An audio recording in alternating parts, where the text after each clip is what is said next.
या प्रहारमध्ये आपण कम से कम या क्षणापुरतं तरी आपण सहभागी करून घेतलं।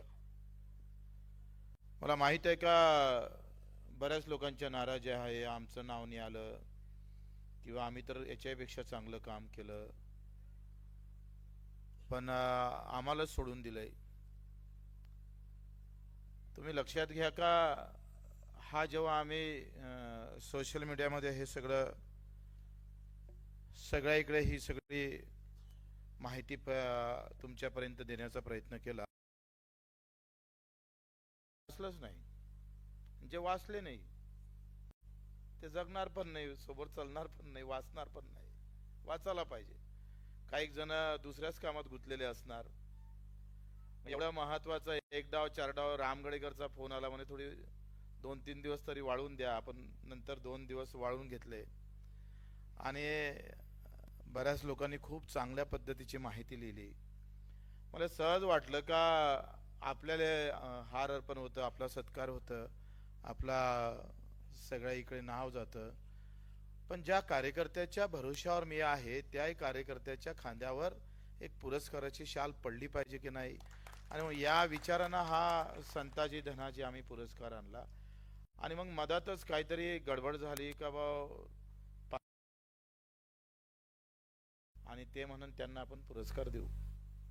मला हे माहीत झालं आणि काही लोकांना मला SMS केले। मला तो प्रसंग आठवला। येसाजी कंक जे त्यांच्या मामाला का चुलत मामा कोणाला तरी सजा सुनावली होती छत्रपती शिवाजी महाराजांनी, आणि शिवाजी महाराजांनी सांगितलं होतं का सजा सुनावली जे 2 हात धडा बाहेर करा। ते येसाजीला माहित होतं आणि येसाजी सांगत जातो धडधड धडधड, छत्रपतींना विनंती करतोय महाराज आयुष्य तुमच्या या स्वराज्यासाठी घातले येसाजीनं, फक्त एक शब्द माना, एक माफी करा यावेळेस, याचे 2 हात कलंकित करू नका, एवढा माझा शब्द माना। मी या स्वराज्यासाठी सगळंच अर्पण केलंय। आणि असं सांगत सांगत विनंती करत होते छत्रपतीला येसाजी, पण आम्ही पाहतोय तेव्हा छत्रपतीच्या डोक्यात लगेच विचार आला का आता येसाजीच्या म्हटल्यानं जर हे 2 हात कलंकित केले नाही तर उद्या शिफारस नावाचं महाभ्रष्टाचाराचं रोप आम्ही पाहतो लागण सुरू होईल राज्याला। आणि छत्रपती फक्त महान आलो होतं आणि दुसऱ्या दिवशी आदेश देतं का 2 हात नाही अधिक 2 पाय सुद्धा याचे शरीरापासून अलग करा। येसाजी नाराज होते, अरे आम्ही या सगळ्या स्वराज्यासाठी अख्खं आयुष्य घालतोय, रक्त वाहतोय, घर संसारावर सगळं तुळशीपत्र ठेवतोय आणि राजे तुम्ही आमचा एक शब्द नाही ऐकला। तेव्हा राजे सांगतोय येसाजी हे राज्य तुझ्या आणि माझ्यासाठी नाही, तुझ्या आणि माझ्या नातेवाईकासाठी नाही। छत्रपती कसे होते समजून घ्या, असे नव्हते सीट भेटली नाही म्हणून लगेच फोन, हा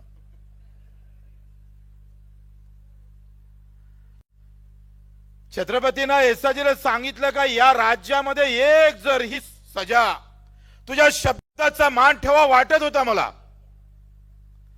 पण तुझा एक शब्द मानला असता तर या राज्यामध्ये शिफारस असली म्हणजे काही होते हे लोकांपर्यंत गेलं असतं तर राज्य डुबलं असतं एका शिफारसीमुळे। आजही आम्ही जर पाहतोय का फक्त भ्रष्टाचाराचं कारण असेल तर शिफारस, तो मंत्र्याचा भाऊ आहे, तो मंत्र्याचा मामा आहे, तो कार्यकर्त्याचा नातेवाईक आहे, द्या सोडून त्याला।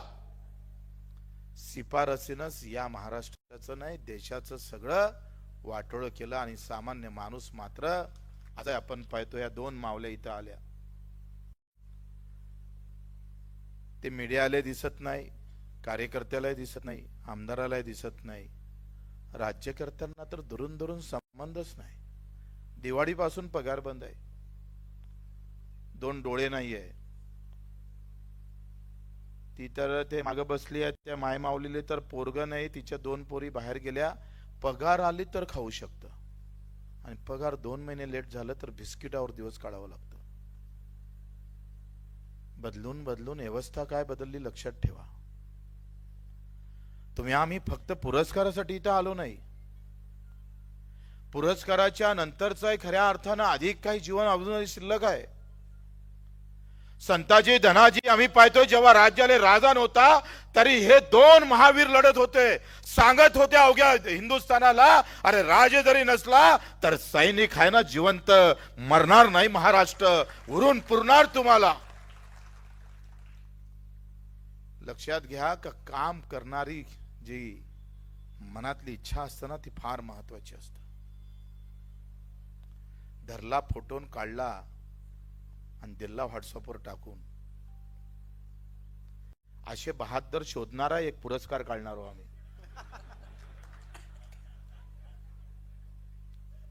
होऊ शकतं याच्यात काही असे असू शकतं. लावले फोटोन दिल्ले लावून केली फाली तयार, हे पहिलं वर्ष होतं, काही चुका असेल ना त्याच्यात.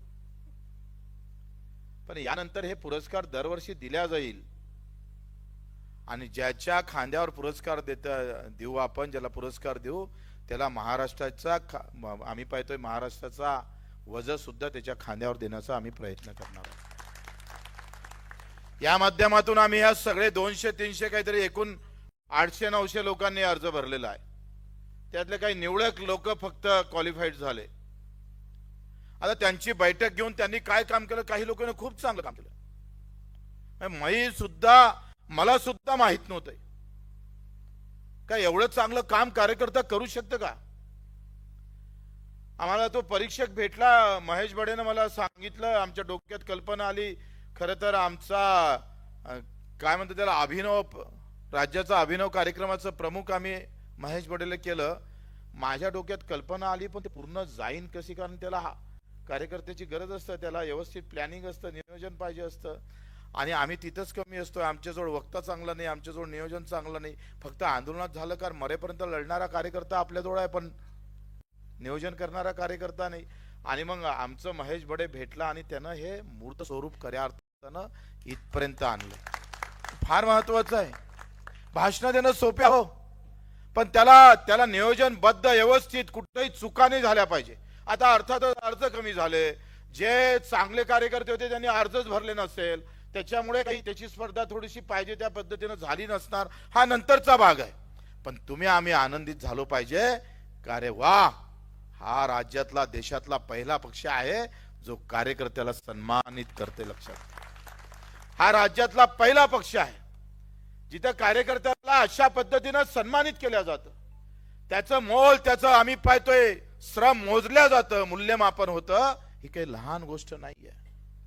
आणि मग असं मूल्यमापन करून त्याला कुठेतरी एक चांगल्या पद्धतीनं या संघटनेला मोठं करायचं आहे. म्हणजे अर्थात आम्हाला जिल्हा परिषद आणि विधानसभा जिंकायची आहे इतक्यापुरतं मर्यादित नाही. वो तो बोनस आहे, ते बोनस आहे. बऱ्याच लोकांना वाटत असेल पुरस्कार भेटला म्हणजे जिल्हा परिषदची तिकीट भेटली, मी निवडून आलो. असं किस्सा काही डोक्यात घेऊ नका. पहिले तर लक्षात घ्या का या कामासाठी आम्ही जेव्हा काम करतोय, मी महाराष्ट्रामध्ये जेव्हा आम्ही काम सुरू केलं, मित्र तुम्हाला आम्हाला जे काही काम करायचं असेल तर पहिले डोक्यातून काही भेटन हे डोक्यातून काढून टाका. मी काय देऊ शकतो हे डोक्यात टाका. भेटलं ते बोनस राहील आमच्या आयुष्यात. लक्षात घ्या, आम्हाला देणं आता आलं पाहिजे, देता आलं पाहिजे. भेटणं हे आयुष्यातलं बोनस असतं. पद माणसाला मोठं करत नाही तर त्याचं देण्याची प्रवृत्ती, त्याची लढण्याची प्रवृत्ती माणसाला मोठी करत असतं. पण या जोमाना हा कार्यकर्ता तयार होण्यासाठी अनायासच योगायोग आहे का आम्हाला तेवढा वेळ आहे. या वेळेमध्ये आम्ही पाहतोय एक प्रचंड ताकदीचं संघटन. ते दिसाले कमजोर असेल पण रस्त्यावर उतरन तेव्हा उरून पुरल्याशिवाय राहणार नाही असं संघटन आम्हाला तयार करायचं. प्रचंड ताकदीचं संघटन आजपासून अधिक ताकदीनं कामाला लागलो पाहिजे. पुढच्या वर्षीचा पुरस्कार हॉलमध्ये नाही मैदानात झाला पाहिजे, एवढ्या ताकदीनं कामाला लागलो पाहिजे. हा पुरस्कार मैदानात कसं वितरण होईल, इथून आम्ही पाहतोय हे संघटन ज्यांना पुरस्कार भेटला, ज्यांना नाही भेटला, त्यांनी अधिक जलद गतीनं धावून प्रत्येक गाव खेड्यात वार्डात प्रभागात जाऊन प्रहारशी कसा जोडता येईल, त्याला कामाच्या माध्यमातून त्याला प्रहार संघटनेचं आपलं कसं करता येईल ही खुणगाठ घालणं फार गरजेचं आहे. कारण लढणारे नाही आहे म्हणून. तुम्ही एक विचार करा, हे लोक मी नसतो तर स्टेजवर आले असते का? स्टेजवर सोडा, या सभागृहात सुद्धा आले नसते. पूज्य बाबासाहेब आंबेडकरांनी ज्यासाठी हे सगळा लढा उचलला, ज्यासाठी आयुष्य सगळं घालवलं, लहान गोष्ट नव्हती. प्रचंड मेहनत घेतली ह्या सगळ्या लोकांनी. ज्योतिबा असेल, अहिल्यादेवी होळकर असेल, छत्रपती शिवाजी महाराज असणार, हो 5-6 भाऊ सगळे भावंड कापल्या जातं तरी जिजाऊ दुसऱ्या दिवशी लढायला जातं, ही काही लहान गोष्ट नाही आहे. स्वराज्य नाही तर स्वराज्यातला प्रत्येक गरीब माणूस महत्वाचा असतं, हे डोक्यात घ्या पहिले, हे डोक्यात. कोणी काही आम्ही पाहतोय हवानं कमी नाही, काही 2 पाय नहीं, हाथ नहीं, डोळ्याने मैं कुछ कर नहीं सकता. दिमाग ये जो है ना सिर पे, आमच्या डोक्यात विचार आहे तो फार मोठा आहे. आम्ही जिंकलो का, आमची गरज का महाराष्ट्राला, कारण या अशा लोकांसाठी आम्हाला लढायचं आहे. 2 डोळे नाही, 4 महिन्यापासून उपाशी आहे, बिस्किटवर जगताय ते. ते म्हणतं गोळ्याच भेटल्याने आजीला, किमान गोळी द्यायची व्यवस्था 75व्या वर्षामध्ये आम्ही लक्षात घेतो का? एवढे 288 आमदार आहे, खासदार आहे, पंतप्रधान आहे, मुख्यमंत्री आहे, आणि अवस्था अशी आहे, गावात तलाठी आहे, वरते तहसीलदार आहे, नायब तहसीलदार आहे, मंडल अधिकारी आहे, वरते कलेक्टर आहे, त्याचा सचिव आहे, विभागीय आयुक्त आहे, पण ते अजूनही सामान्य माणसापर्यंत हे पाणी पाझरत नाही. जे पाणी पाझरत नाही त्याला पाझरत करण्याचं काम खऱ्या अर्थानं प्रहारला करायचं आहे. मोठी जबाबदारी आम्हावर घ्यायची आहे, ही लहान गोष्ट नाही आहे. असे कित्येक लोक असेल जे बिलकुल दुर्लक्षित असेल, त्या अशा दुर्लक्षित लोकांपर्यंत जाण्याचं परमेश खऱ्या अर्थानं हे सेवेचं कार्य आम्हाला तुम्हाला मोठ्या जिगरीनं मोठ्या ताकदीनं आयुष्यात करावं लागणार आहे. आणि मग ही लढाई लढताना आपल्याकडून अपेक्षा ह्या खरं तर संभाजीनगरवाले पहिल्यांदा शिस्तबद्ध कार्यक्रम, नाहीतर मी पहिले कुठं कार्यक्रमाला जातो समोर लोक बसले असते, तिथून सेल्फी काढतं, जाताना भाषण करायला यायचं असेल तर पाय तुडवं तिकडे तिकडे इकडे टाकू का तिकडे टाकू, मग स्टेजवर जातोय. पहिल्यांदा चांगलं आयोजन केलं, शिस्तबद्ध केलं, म्हणून घनश्याम पेटे असेल, सुधाकर असेल, कुणाल राऊत असेल, गाडे असेल, सर्वांचं एकदा टाळ्या वाजवून स्वागत करा. आणि तुम्ही तुमच्यासाठी करा, तुमच्यासाठी करा, कारण तुम्ही वरती आले नाही ना, नाही तर तुमचं काही खरं नाही आहे. बच्चू कडू म्हणजे आपलाच, तू कोण आला मधात, डायरेक्ट संबंध आहे आमचे, डायरेक्ट बोलतो आम्ही. आणि मग तुमचंही खरं तर आभारच आहे. आता या पुरस्काराच्या बाबतीत पुढच्या वर्षी तर आपण घेऊनच राहू, तुम्ही लक्ष घाला आणि इथं हा विषय संपून टाका, नाही तर सुधाकरनं सांगितले अजून 14 माझ्याजवळ होतेच भाव. आता पुरस्काराची लिस्ट जर खिशात घेऊन फिरलो म्हणजे मग मंत्रिमंडळासारखंच झालं ना. मी मुद्दामून याला सांगितलं का नाव वेळेवर जाहीर कर, कोणाला सांगू नको, कोणाले मंत्रिमंडळ भेटते हे माहीतच नाही झालं पाहिजे, डायरेक्ट शपथ दिली. आणि म्हणून आम्ही कोणत्याच जिल्हा प्रमुखाला सांगितलं नाही. बरेच जिल्हा प्रमुख आम्हाला तर माहित पाहिजे, आमच्या जिल्ह्यात तुम्ही पुरस्कार देता, तुझ्या काय बापाचा राज्य आल्या काय, जिल्हा काय बांधून काय खरेदी करून घेतला का? हे एक नवीनच आहे कि मैं अगर जिला प्रमुख हो तो मेरे पूछकर कुछ नहीं होना चाहिए.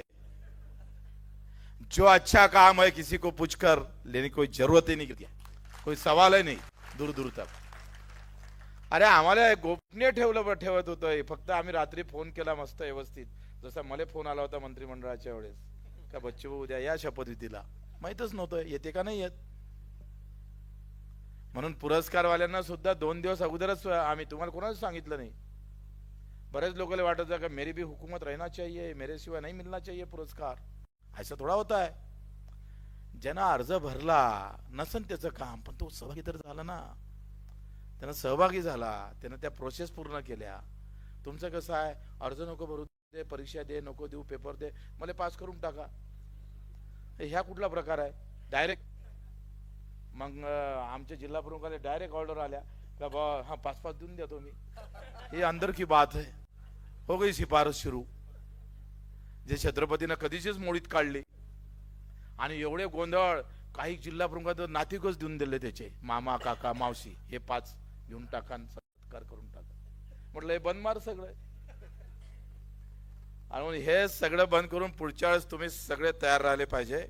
आता विषय आहे आपल्या आंदोलनाचा. सरकार अजूनही बोलायला तयार नाही. 8वा वेतन आयोग येणार आहे. कोणता येणार आहे? 8वा वेतन आयोग. आणि दिव्यांगाचा पगार 1500हून वरते नेण्याची काही तयारी अजून दाखवत नाही. फडणवीस साहेब म्हणत होते कोरा कोरा कोरा. आम्ही त्याला म्हणतो बोला बोला बोला. हे जेथपर्यंत बोलत नाही आणि घोषणा करत नाही, हे त्यांच्या, मला वाटते त्यांच्या वचननाम्यामध्ये आहे. आणि वचननाम्यामध्ये त्यांनी सांगितलं का 7-12 कोरा करणार, एवढंच सांगितलं नाही. तुम्हाला हा प्रचार करायचा आहे, लक्षात घ्या. हे राजकीय भाषण नाही आहे. सडो की पडो करायचं आहे सरकारला. अकेले भी होंगे ना तो बिल्कुल सीना तान के खड़ा होना है वहां. दगडी गोटा नका मारू, कम से कम माती तरी फेकून मारा साले, काही इजा नाही झाली पाहिजे म्हणून. आणि म्हणून याच्यामध्ये 2च गोष्टी वाचून दाखवते. याच्यामध्ये त्यांनी पहिलं म्हटलं होतं लाडक्या बहिणीचं 2100करण.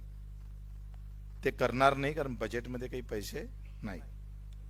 शेतकऱ्यांना मिळणार कर्जमाफी, शेतकरी सन्मान निधीमध्ये 12,000ची 15,000 करणार. आणि MSP वर 20% वाढ झाली तर सरकारले कापसावर 2,000 रुपये द्यायला लागते प्रति क्विंटल. उनका वचननामा है, मेरा नहीं है. सोयाबीनला पण 2,000 जास्त द्यावं लागतं, तुरीला पण सोया द्यावं लागतं, ऊसाला पण द्यावं लागतं. आणि नंतर म्हटलं आहे का SGST जे आहे, जे सोयाबीन खरेदी करताना लावल्या गेली ते परत भेटणार.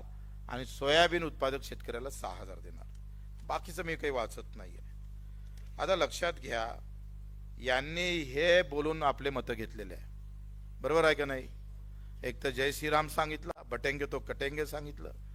तिकडे बटेंगे तो कटेंगे होता आणि इकडे फतवा होता.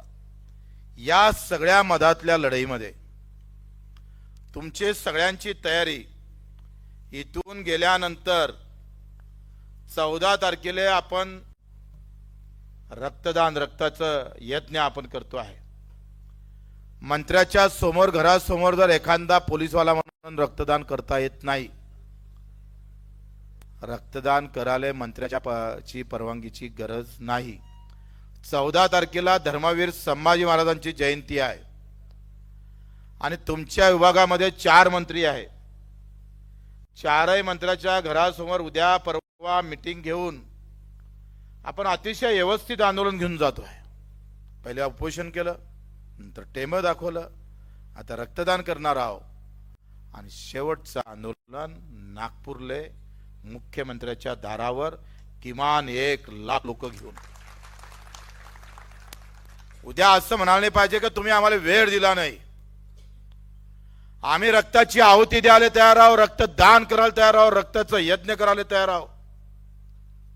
कारण तुम्ही जे बोललात त्याचा जर विसर पडत असेल आणि आम्हाला जर फसवल्या जात असाल तर आम्ही सोडणार नाही. सगळे पक्ष चूप बसले तरी चालेल, पण प्रहार जेव्हा पेटून उठणार तेव्हा सांगतोय, नागपूर आम्ही जेथपर्यंत घोषणा होणार नाही तोपर्यंत सोडायचं नाही. 23 ते 15 जून ते 23 जूनच्या दरम्यान 1 तारीख येणार आहे. आतापासून कामाला लागायचं आहे. सळो की पळो, एक तर जिथून येऊ नाही तर साल्याला मरून येऊ, अशा ताकदीनं आम्हाला एकत्र व्हायचं आहे. तुमची सगळ्यांची तयारी आहे. इकडे हात वरती केले, चांगल्या माणसांनी हात वरती केले.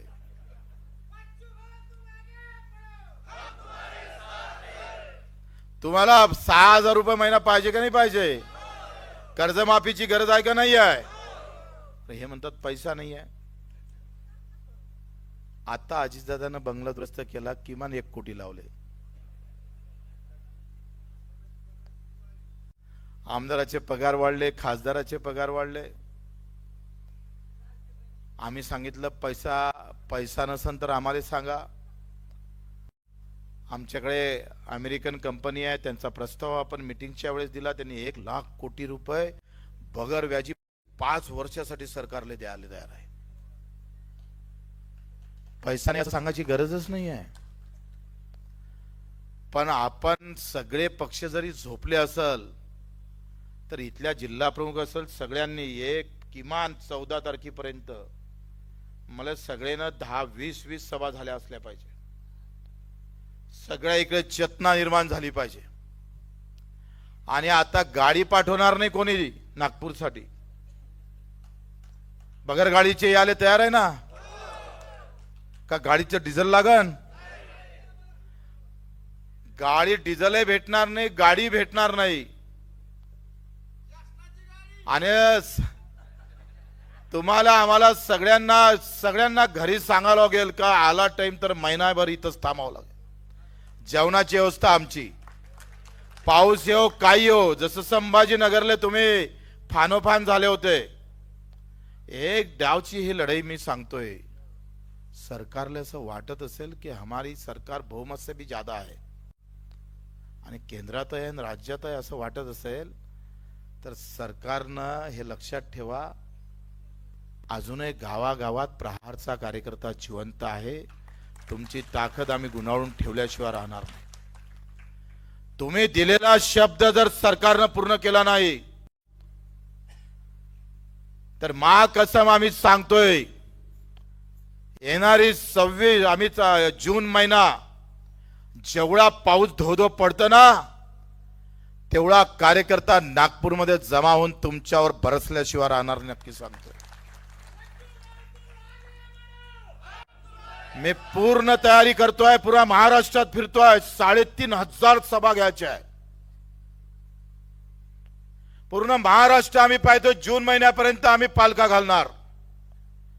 प्रत्येक कार्यकर्त्याला, शेतकऱ्याला, दिव्यांगाला, विधवा भगिनींना आम्ही सांगणार आहोत का सगळं बाजूला ठेव. जाती पाती धर्माच्या लढाईमध्ये माझ्या गोर गरीब शेतकरी मजूर कामगार या महत्वाची लढाई मागे पडते की काय अशी अवस्था झाली आहे. तुमच्या आमच्या मागे झेंड्याच्या लढाईचं राजकारण सुरू केलंय. सगळ्या पक्षाचे आयटी सेल आहे. दर 5 दिवसानं काही ना काही तुमच्या डोक्यात जात आणि धर्म टाकण्याचा व्यवस्थित प्रयत्न होत आहे. पूज्य बाबासाहेब आंबेडकरांनी आम्ही पाहतोय हक्काची लढाई लढली. छत्रपती शिवरायाने हक्काची लढाई लढली. ते भगवान हिरव्याची लढाई नव्हती. मित्र, तुम्ही इथून प्रचारक होणं गरजेचं आहे. आज जर 4-4, 6-6 महिने माझ्या मायमाऊलीला जर पगार भेटत नसल, हक्काचे पैसे तिच्या नशिबी येत नसल तर आम्ही सांगतोय वेळ आमच्या डोक्यात खुनगाट अशी घातली पाहिजे.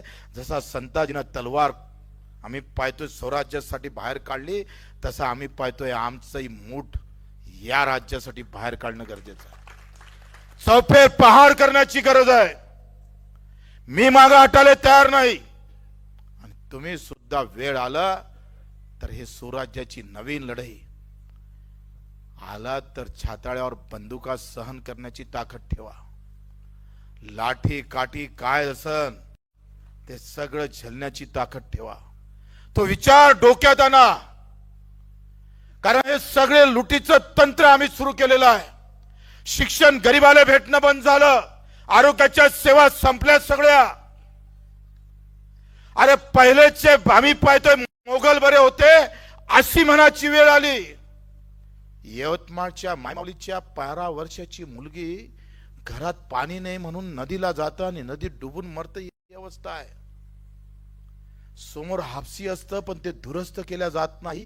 प्रशासन अशा अवस्थेमध्ये येऊन बसला आहे. काल परवा आम्ही परभणीला गेलो. सचिन जाधव नावाचा परिवार आम्ही पाहतोय नवरा बायको होते, त्याचा परिवार होता. मी आत्महत्याचं समर्थन नाही करत. मी त्या दिवशी सांगितलं, वेळ जर आत्महत्याची सरकारनं आणली असेल तर सरकारवर आत्महत्याची वेळ आणली पाहिजे, या भूमिकेत आम्ही उभं राहिलो पाहिजे. मी त्या सचिन जाधवांच्या घरी गेलो. अर्धा अधिक असं घर होतं, वरते टिनाचं. मला वाकून जावं लागलं. सगळे टिनं होते, आजूबाजूने गोटे लावले होते. एका घरात 2 भाऊ राहत होते आणि घरात 3 4 5 जण कसे झोपते हेच समजत नव्हते. मी चौफेर पाहतोय, झोपणार कसे काय. आणि काही लोक आमचे पाणी ऊन पाऊस जर आला तर मग आम्हाला जागरण करावं लागतं. 4 एकर जमीन आहे पण छेद टाकणं नाही झालंय. मोदीजी म्हणत होते 22 पर्यंत सगळ्यांना घर देतोय आणि ते 1.25 लाखाचं देतो. हा का पूजा आहे का? 1.25 लाख, 1.25 रुपये, 1.25, 1.25 लाखात घर होते. चीड का येत नाही आम्हाला? आम्ही का लढत नाही याच्यासाठी? जेव्हा सचिन जाधवाची सगळी माहिती मी घेत होतोय मित्र, तेव्हा बोलता बोलता त्या गावातल्या एका शेतकऱ्यानं म्हटलं, म्हणे बच्चू भाऊ, या नवऱ्यानं आत्महत्या केल्यावर त्या बायकोनं पण आत्महत्या केली. निरोप आल्याबरोबर तिनं लगेच पॉयझन घेतलं आणि ती पाय घासून घासून मेली. तिच्या पोटात 7 महिन्याचं बाळ होतं. 7 महिन्याचं बाळ राहायला नाही गेलंय. रात्रभर झोप आली नाही. दुसऱ्या दिवशी त्याच्या घरी जाऊन रक्तदान केलं. अरे मोगल कम से कम रणागणात मारत होते रे, तुम्ही आम्हाला घरात येऊन मारताय साले हो. त्या मायमाऊलीला काय वाटलं असन का 7 महिन्याचं बाळ आहे, नवरा जीवाशी गेला आणि बाळ सुद्धा पोटातलं 7 महिन्याचं चाललं गेलं. गावात संताप नाही, गावात राग नाही, गावात निषेधाचं साधं बोर्ड सुद्धा नाही. शब्दान कोणी कोणाला बोलायला तयार नाही. 50-60 लोक बसले होते आणि मी त्याला विचारलं का तुम्ही कम से कम निश्चित तर करायला पाहिजे होता रे, तुम्ही एखादं बोर्ड तर लावायला पाहिजे होतं रे. हे जर जाती धर्मासाठी मेले असते तर गावच्या गाव पेटले असते. काही अल्लाह की घुंग आती थी, काही हर हर महादेव बोलते थे. कधी मराठा आणि वंजारी पेटला असता, कधी मराठा आणि धनगर पेटला असता. जाती जातीत भांडले असते. निळा आणि भगवा आला असता, हिरवा मधातून निघून गेला असता. अशा अवस्था आम्ही निर्माण केल्या असत्या. तू मराठी मी हिंदी असं म्हणून सुद्धा लढलो असतो आपण. पण एकाच घरातले 3 जीव गेले एका गावातले. कोणी लढायला तयार नाही, निशब्द झाले लोक. आणि एवढे असे सगळे आम्ही पाहतोय, एवढे कसे करंटे झालो आम्ही. त्या माय माऊलीचा बदला घ्यायचा आहे आम्हाला.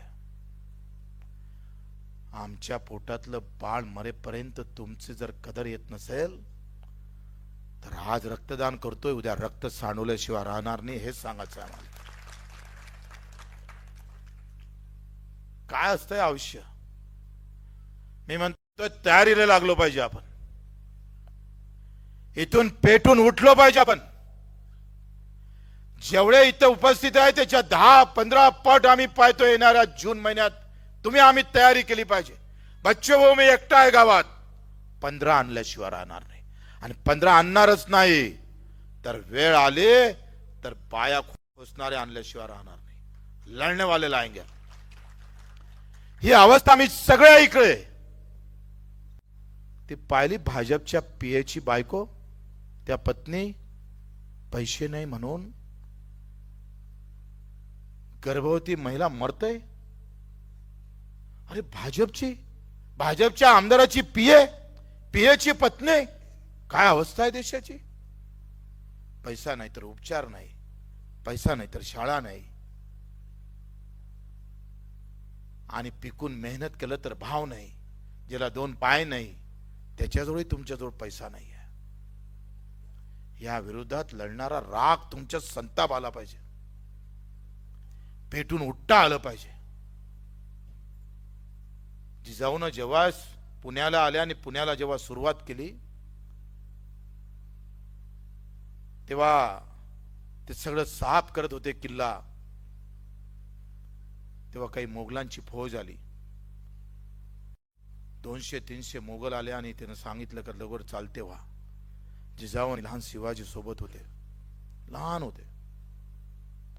पण शिवाजीच्या त्या काळात म्हणजे 8-9 वर्षात तडप होती. गोटा घेतला, चालते व्हा नाही, तुम्ही चालते व्हा. 200ची फौज होती तरी शिवाजीच्या हातात मात्र 200 थांबून देणारी खऱ्या अर्थानं आम्ही पाहतोय ते चीड डोक्यात होती, तो विचार होता. अहिल्यादेवी होळकर 9 वर्षाची असतं, 9 वर्षाची लग्न जोडतोय. मल्हारराव अहिल्यांच्या गावात जातोय. अतिशय 2 एकर जमीनदाराची मुलगी, जमीन असणाऱ्याची मुलगी. होळकर म्हणजे राजे.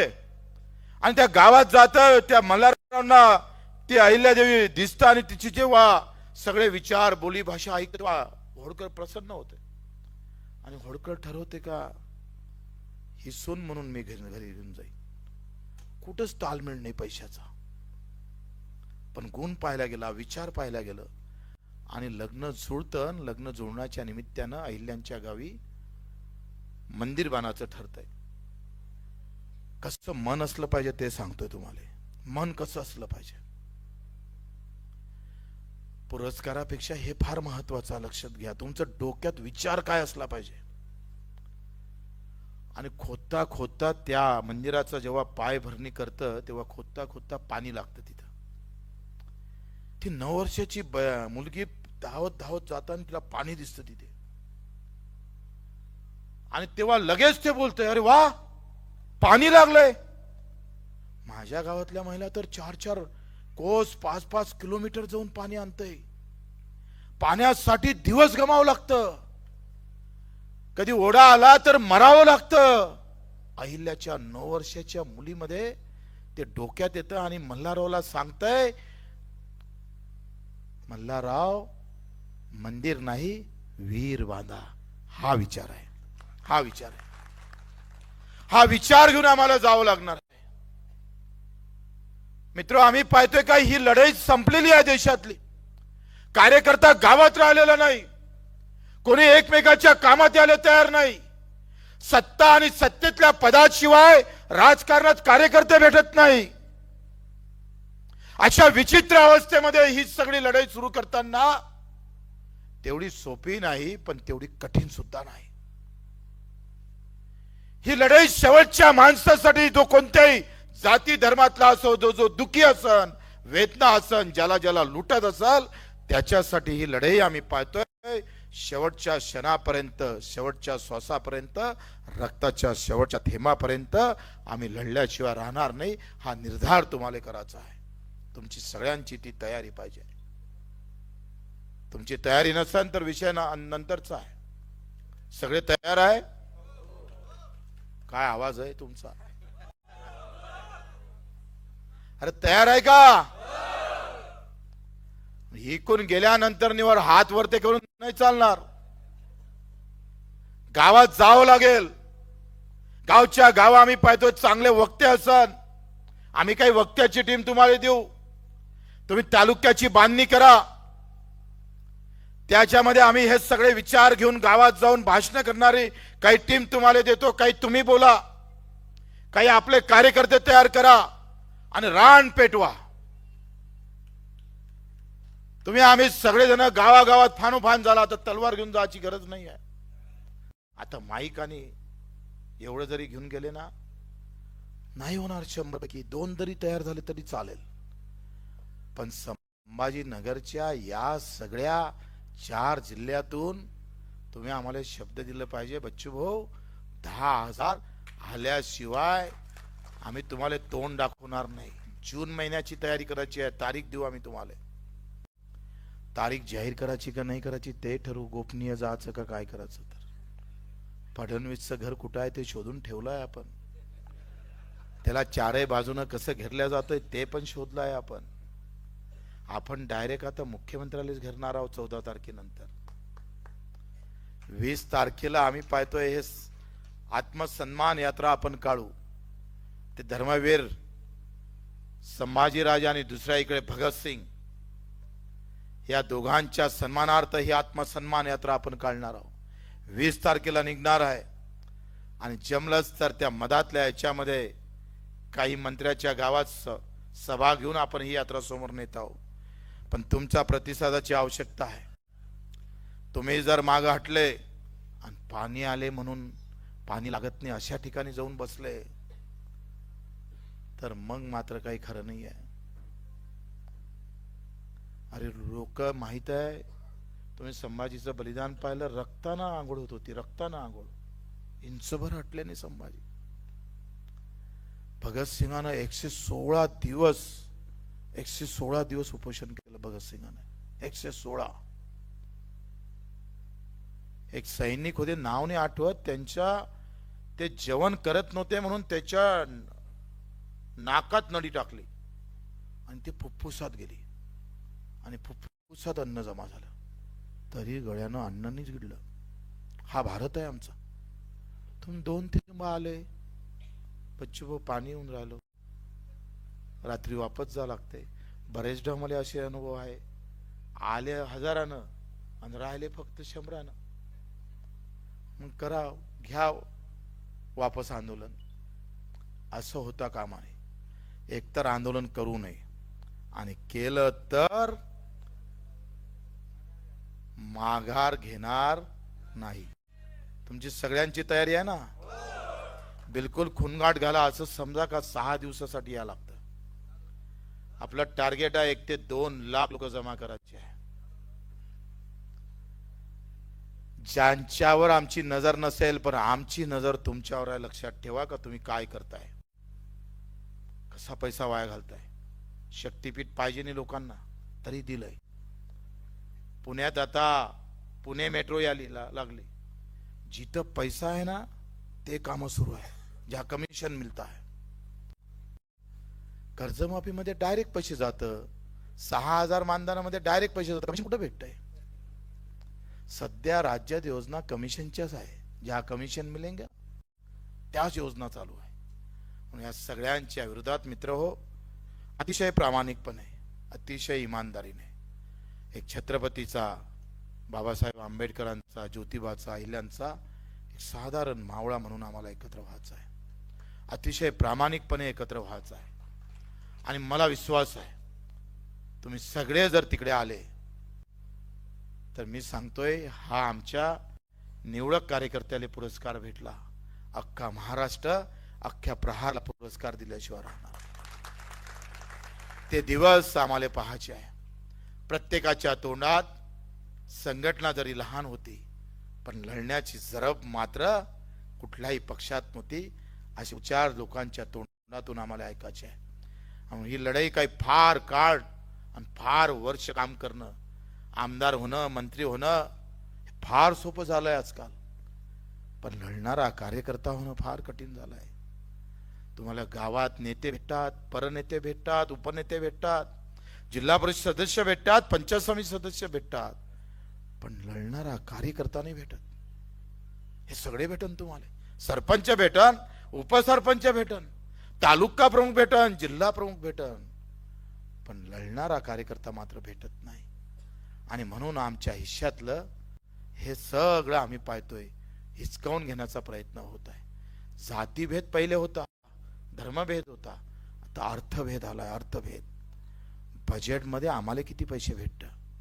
7 लाख कोटीच्या बजेटमध्ये शेतकरी आणि दिव्यांगाला भेटले किती तपासा. हिंदूला, मुसलमानाला, मराठ्याला, तेल्याला, माळ्याला, धंगराला हा विषय नाही आहे. शेतकऱ्याला किती भेटले, मजुराला किती भेटले, माझ्या दिव्यांगाला किती भेटले ते थोडं तपासा. आणि हे तपासलं म्हणजे चीड निर्माण होईल.